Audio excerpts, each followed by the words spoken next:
రేపు రాబోయే రోజుల్లో ఆంధ్రప్రదేశ్ ఏఐగా మారుతుంది, ఆర్టిఫిషియల్ ఇంటెలిజెన్స్గా మారుతుంది. అంటే మన హ్యూమన్ బ్రెయిన్స్ అన్నీ కూడా ఒక ఇంటెలిజెన్స్ బ్రెయిన్స్గా తయారై ప్రపంచంలో అందరికంటే తెలివైన వాళ్ళు ఉండే స్థానం ఏదంటే దానికి చిరునామాగా ఈ ఆంధ్రప్రదేశ్ రాష్ట్రం ఉంటుంది. దానికి హెడ్ క్వార్టర్గా విశాఖపట్నం ఉంటుందని చెప్పి కూడా నేను మీకు తెలియజేస్తున్నా. ఇలాంటి లాభాలు ఒకరిద్దరికి కాదు, ఇండస్ట్రీ లేకపోతే స్టూడెంట్స్ లేకపోతే ఫ్యామిలీ, ఇవన్నీ కూడా ప్రతి ఒక్కరు కూడా పెను మార్పులు, అగ్రికల్చర్లో మార్పులు వస్తాయి, హెల్త్లో మార్పులు వస్తాయి. ఇంకో పక్క ఒక సెక్టర్ని కాదు, ఆల్ రౌండ్ అన్ని సెక్టర్లో పెను మార్పులు వస్తాయని చెప్పి కూడా నేను మీకు తెలియజేస్తున్నాను. ఇంకో పక్క మీరు చూస్తే ఈ సెంటర్ వల్ల ఇక్కడి నుంచి ప్రపంచం మొత్తం గూగుల్ ఎక్కడైతే సర్వీసులు ప్రొవైడ్ చేస్తుందో ఆ దేశాలకు ఇక్కడి నుంచి సేవలు అందించే అవకాశం వస్తుంది.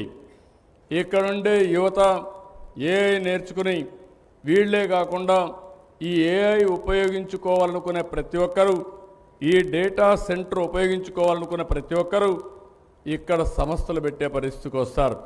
అలాంటి పెను మార్పులకి నాంది పలుకుతుంది.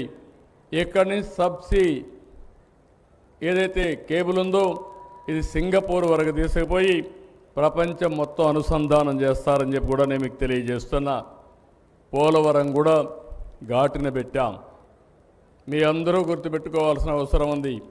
2027 జూన్కు కానీ డిసెంబర్కి కానీ పోలవరాన్ని పూర్తి చేసి జాతికి అంకితం చేసే బాధ్యత కూడా ఈ ప్రభుత్వం తీసుకుంటాం.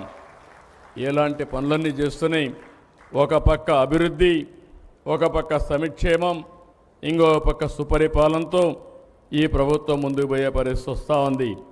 నిన్ననే నేను చూశాను, మాకు వెసులుబాటు లేదు, చాలా సమస్యలు ఉన్నాయి. చూస్తే ఒకటి కాదు, రెండు కాదు, ఎక్కడ చూసినా అప్పులు, ఎక్కడ చూసినా ఆర్థిక వ్యవస్థ మొత్తం చిన్న భిన్నమయ్యే పరిస్థితి. కానీ ఎంప్లాయీస్ కూడా మొన్న ఎన్నికల్లో చాలా బాగా సహకరించారు. ఎన్ని కష్టాలున్నా వారికి కూడా దీపావళి శుభాకాంక్షలు చెప్పాలని, వాళ్ళు కూడా ఆనందంగా ఉండాలనే ఉద్దేశంతో నిన్ననే వాళ్ళకు కూడా ఒక తీపి కబుర్ని వాళ్ళకు అందజేశాం. దాని పర్యవసానం ఒక డిఏ ఇచ్చాం, పోలీసులకు అందరికీ సరెండర్ లీవ్ ఇచ్చాం, ఆర్టీసీ ఉద్యోగులకు పదోన్నతులు ఇచ్చాం. ఇంకొక పక్కన గవర్నమెంట్లో పనిచేసే చిన్న చిన్న ఉద్యోగాలు ప్యూననో, అటెండరనో, వాచ్మెననో ఇలాంటి పేర్లు పెడుతున్నారు. అవన్నీ మార్చి గౌరవప్రదంగా సమాజంలో గౌరవం పెరిగే విధంగా ఆ డిసిగ్నేషన్స్ అన్ని మార్పు చేస్తామని చెప్పి కూడా నేను మీ అందరికీ హామీ ఇస్తున్నా. ప్రజలు, ప్రభుత్వం, ఉద్యోగులు అందరూ కలిస్తేనే ఈ రాష్ట్రం భవిష్యత్తు ఉంటుంది. నేను ఎన్నో సందర్భాల్లో చెప్పాను, నా ఆలోచన ఒకటే, హెల్తీ, వెల్తీ, హ్యాపీ సొసైటీ.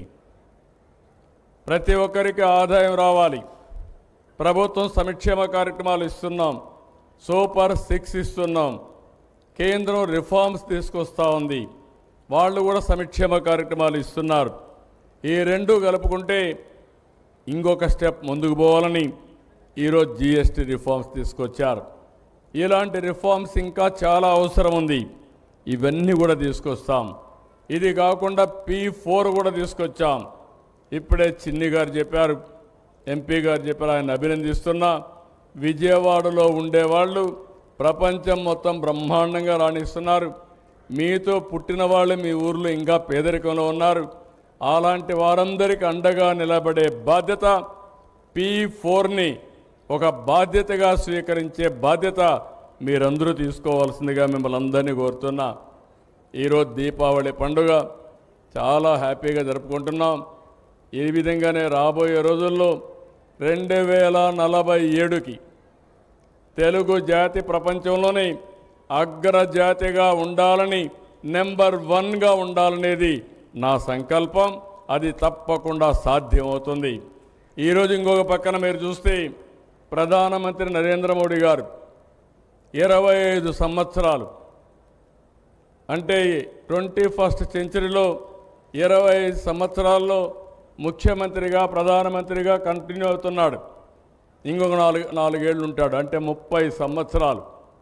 30 సంవత్సరాల సుదీర్ఘ పాలనలో 11వ స్థానంలో ఉండే ఈ దేశాన్ని 3వ స్థానానికి తీసుకొస్తున్నారు. ప్రపంచంలోనే గౌరవాన్ని పెంచుతున్నారు.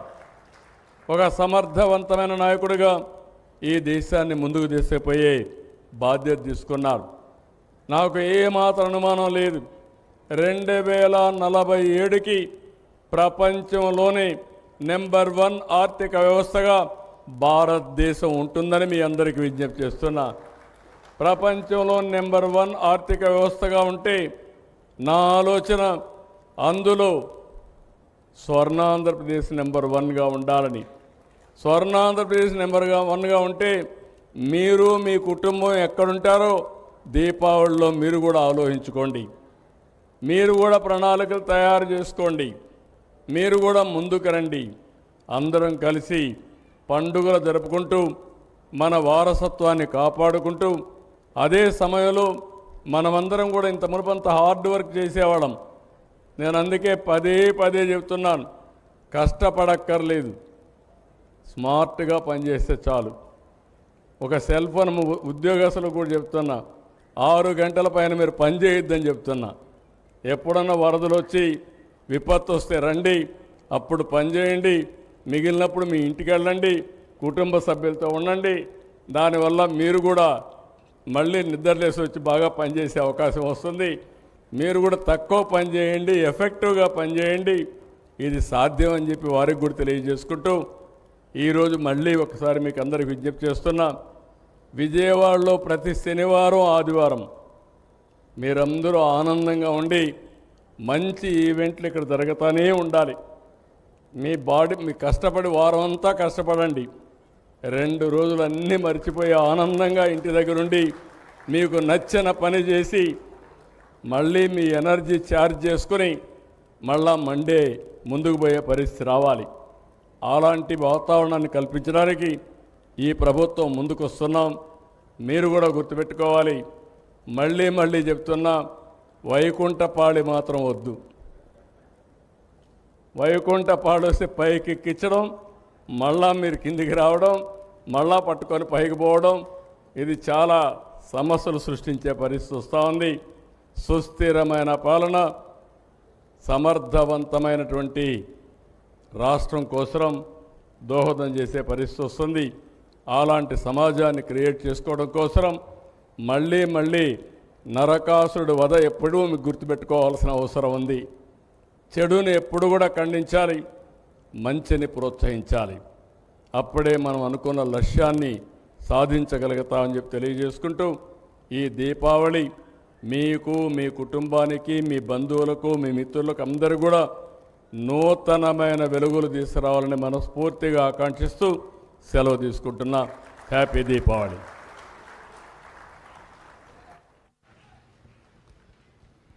ఈనాటి కార్యక్రమానికి ముఖ్య అతిథిగా విచ్చేసి మన అందరికీ కూడా దీపావళి శుభాకాంక్షలు తెలియజేసి తమ అమూల్యమైనటువంటి సందేశాన్ని అందించినటువంటి ఆంధ్రప్రదేశ్ రాష్ట్ర గౌరవ ముఖ్యమంత్రి వర్యులు గౌరవనీయులు శ్రీ నారా చంద్రబాబు నాయుడు గారికి ఈ సందర్భంగా మరొకసారి మీ అందరి కరతాళ ధ్వనుల మధ్య ప్రత్యేకమైనటువంటి ధన్యవాదములు తెలియజేస్తున్నాం. సార్, యావత్ ఆంధ్రావళి తరపు నుంచి మీకు, మీ కుటుంబ సభ్యులందరికీ కూడా దీపావళి శుభాకాంక్షలు తెలియజేస్తున్నాం సార్.